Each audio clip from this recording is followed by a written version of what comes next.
Hello everybody, Jake your resident content cowboy here, yeehaw, and I'm going to give you everything you need to know about Chandelure before it arrives on Eos Island in Pokemon Unite.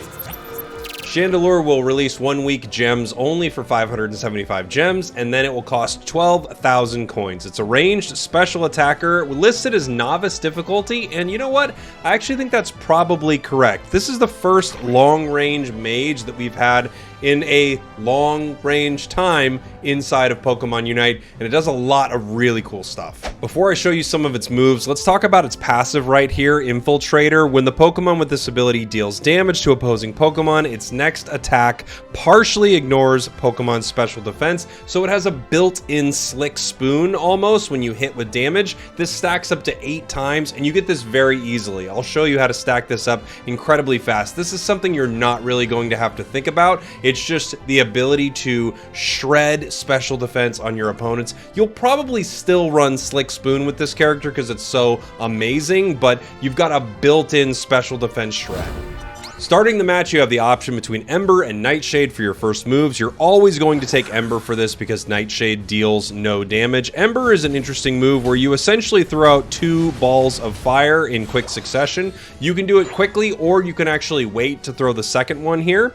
The interesting thing is basically anything you hit an opponent with this Pokemon sets them up so that they're burning. So at the bottom of the screen here, you can see this tick counter going up. That's my Infiltrator. Just hitting with 1 move, you get 7 ticks of the Infiltrator right there. So that's your passive. It happens very, very fast. It also happens on your boosted basic, as you can see right there. You burn enemies and you just tick up right there. It's really easy to get a ton of stacks on this. So most of the time when you're fighting, you're going to be fully stacked up with your passive, doing tons of damage. You really won't have to think about it. Okay, back to Ember. One of your first moves, probably your first move, you deal damage, you throw out a ball of fire, and then from there, if you hit, you get to throw out a second one. You can do them back to back. You can wait to throw the second one. It really is up to you. You could use the waiting time so that you could have the longest amount of burn on your opponents possible. However, I would really recommend using this as sort of a 1-2 punch for last hitting inside of lane. If you happen to be in lane,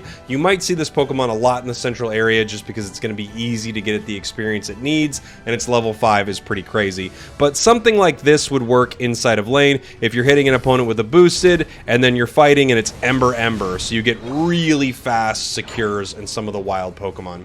Also, something to notice with Ember is when you use it, you don't get your timer for cooldown started right away. You only get your cooldown timer as soon as both Embers have been thrown. So ideally, if you just throw both right away, your cooldown is up right there. I think you're going to use this move in quick succession. You're not going to use one, then wait and use the other. I think you're just going to use it as one big burst, essentially. Your next beginning move is Nightshade. It hits an enemy with a small amount of damage and it marks them. If you do more damage to a marked enemy, they are stunned. You're actually going to trigger this oftentimes with your burn. Let me show you what I'm talking about. If you use your boosted attack here, burn your opponent and then throw Nightshade, they are just continuing to get burned, so you get the proc there on your mark. I feel like that is going to be the big way that you use Nightshade in a lot of your early fights right here. As soon as you hit someone with an Ember or your boosted attack, they are on fire, so you can use Nightshade as you're fighting just to stun them as you continue to move around the battlefield right here. Your boosted attack is on a timer. There's nothing you can do to increase the speed of that boosted attack inside of combat. You just simply are fighting, your boosted attack charges up, and then as soon as it is fully charged, you let out a stream of fire. Let's talk about your next few moves because man, they're awesome. One of them I'm just in love with. The move that I'm crazy about is Mystical Fire, and I think this is going to be most people's go-to moveset. We're going to have to see how this Pokemon releases, but Mystical Fire is a ranged area attack. You're essentially lobbing, explosions of fire onto your enemies. While you do this, you also charge up your heat gauge. If you get any charges, you're able to unleash an additional attack with Mystical Fire, but 3 charges sets up a huge burst of damage. Let me show you. Long range, throwing Mystical Fires, and then you have this final Mystical Fire that flies out and does a ton of damage. The combo is just sick. I mean, you do insane damage. The only drawback to this is that once you throw that final Mystical Fire, you cannot basic attack for a moment. But there's a really cool combo that you can use inside of this. Let me show you.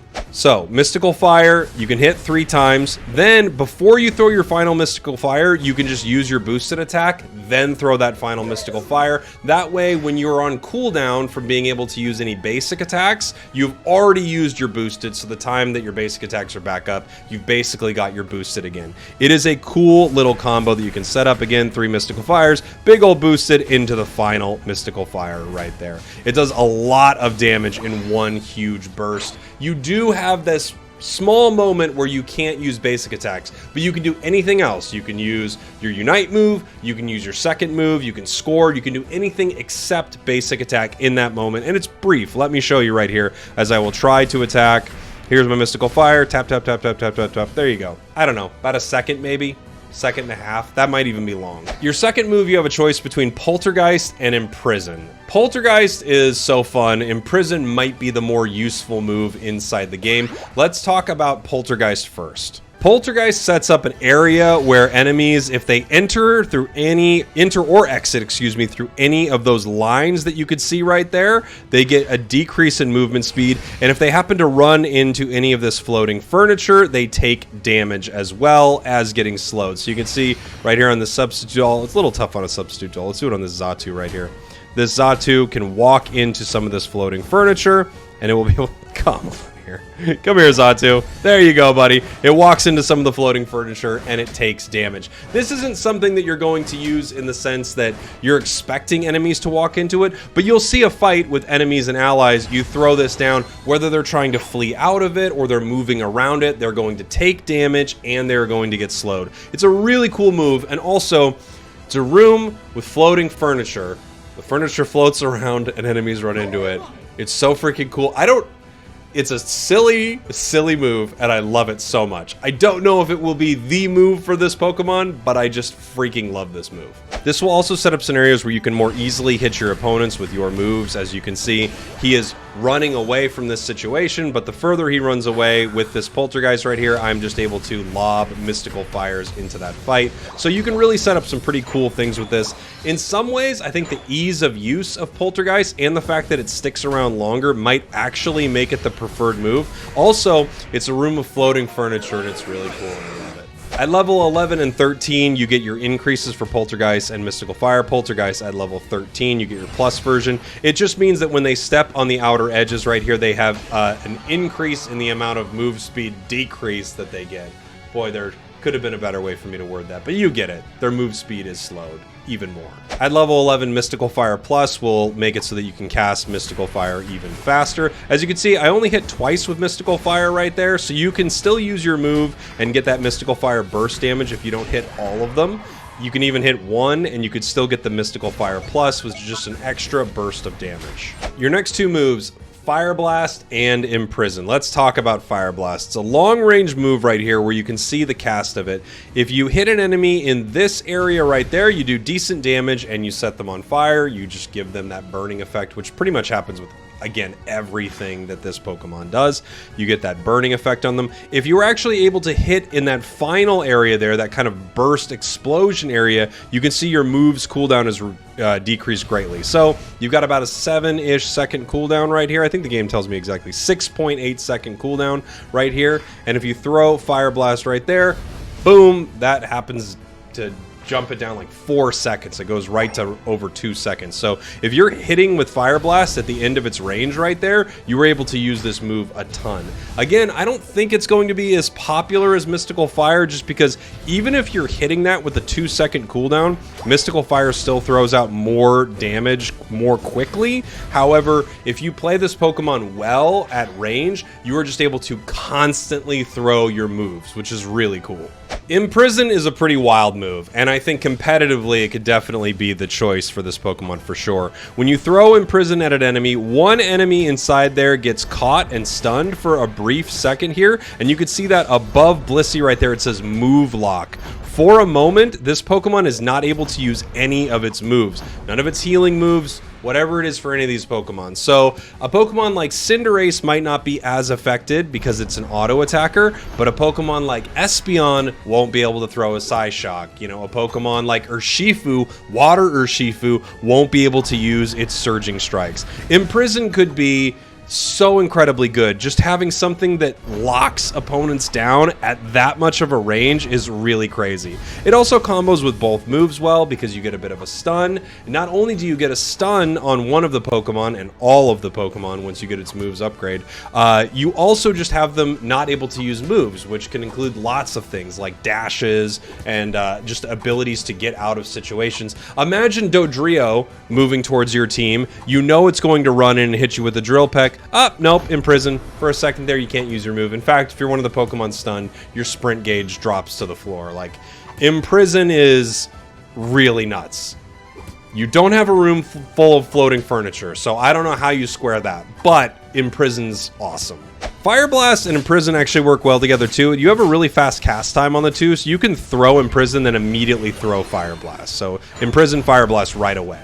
You could set up a long-range Imprison on an opponent Pokemon, and then at the same time, immediate Fire Blast into that situation. So, again, I still think, with all the cool things about Fire Blast, I still think Mystical Fire will be the play. However, there's one thing about Fire Blast I've not shown you yet. When you hit Fire Blast on the explosion part of it, this could be to a wild Pokemon or an enemy Pokemon, into this area effect, Fire Blast Plus gives you this ability. Damage increased right here. So you can see that. Boom. A damage increase on the rest of my moves. Now, obviously, there isn't a lot else that this Pokemon's going to do a ton of damage, except for its Unite move, which we have not talked about yet. And it's really cool, and it kind of combos extremely well with this Fire Blast Plus. And again, Imprison Plus now makes it so not only the first Pokemon hit with it gets stunned, every Pokemon hit gets briefly stunned inside this area. It's brief, but at the same time, just being able to throw out kind of a wide range of stuns unable to act for a moment, that could be pretty huge. It could be the difference between winning a fight and not. Now let's talk about this Pokemon's Unite move. You can see when I cast its Unite move, there's this huge area effect around Chandelure. In fact, it's so big that it's even off the screen right here. Anything in this area has their vision obscured for a short time, so they really can't see a ton of what's going on around them. That's already amazing for when you're in a situation like, I don't know, fighting over Rayquaza and you don't want them to know how low it is or where their allies are. This can just set up some really incredible moments. But also what you're able to do with this move is not only obscure their vision, after you use it, you can position yourself and then cast a huge blast of damage. Let me show you what this looks like. You use this move right here, and then you can move around for a brief moment, position yourself, and cast this beam of damage into opponents. It deals continuous damage inside this beam, and then the last blast does a big extra pop of damage right there. You could use this in some huge moments. You could obviously use this to help secure objectives and things like that.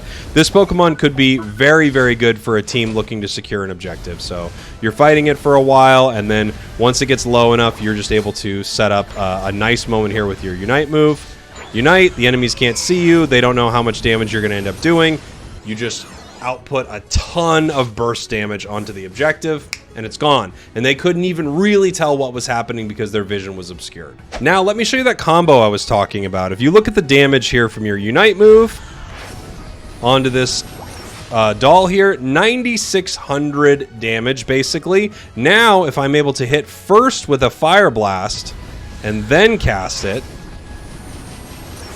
you could see I was able to do 10,066 damage right there. So an extra 1,000 damage just because I was able to hit my Fire Blast before. And that wasn't including the fact that you could, of course, Fire Blast, boosted attack, hit the same target right into your Unite move, and just do insane damage onto something. But this is a nice combo with Fire Blast. So you're going to get more mileage out of your Unite move with Fire Blast Plus. Also, one nice thing with Fire Blast is your auto attacks are never stopped from working. So you just get that extra chance to attack all the time with this Pokemon.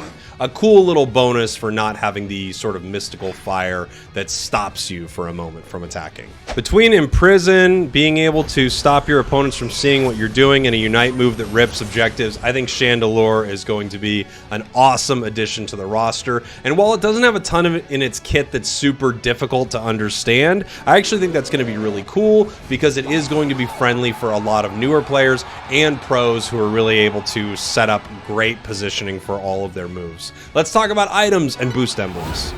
As far as items go, I think it's going to be reasonable to look at a set something like this, Wise Glasses, Choice Specs, Slick Spoon. Depending on how much special defense you're actually ignoring naturally, you may end up dropping Slick Spoon, you may end up dropping Choice Specs. There are other good items for a Pokemon like this. Shell Bell definitely comes to mind, just the ability to use your moves more frequently. Outside of that, I actually don't think you're probably going to run something like Focus Band. You may have something like Energy Amplifier. Special attack specs usually don't benefit a Pokemon like this that well because it's actually hard to stack and score with a Pokemon like this. It does not have a lot of mobility. Right now, I think you're going to be looking at a setup somewhat like this. Again, maybe putting that Shell Bell in there. We're going to have to find out how much special defense you actually get rid of, but Slick Spoon is just great in general. Usually a little extra special defense shred isn't anything to be upset about. So a setup like this with Shell Bell, very reasonable for this Pokemon.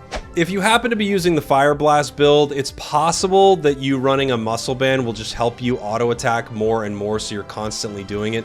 But I've noticed that your move cooldowns come up fast enough that I doubt you're going to need to run a Muscle Band on this Pokemon. Take a look at my Boost Emblem video on my channel if you want to see a better representation of 7 black 6 green, but 7 black 6 green is something you're going to run on Chandelure for sure.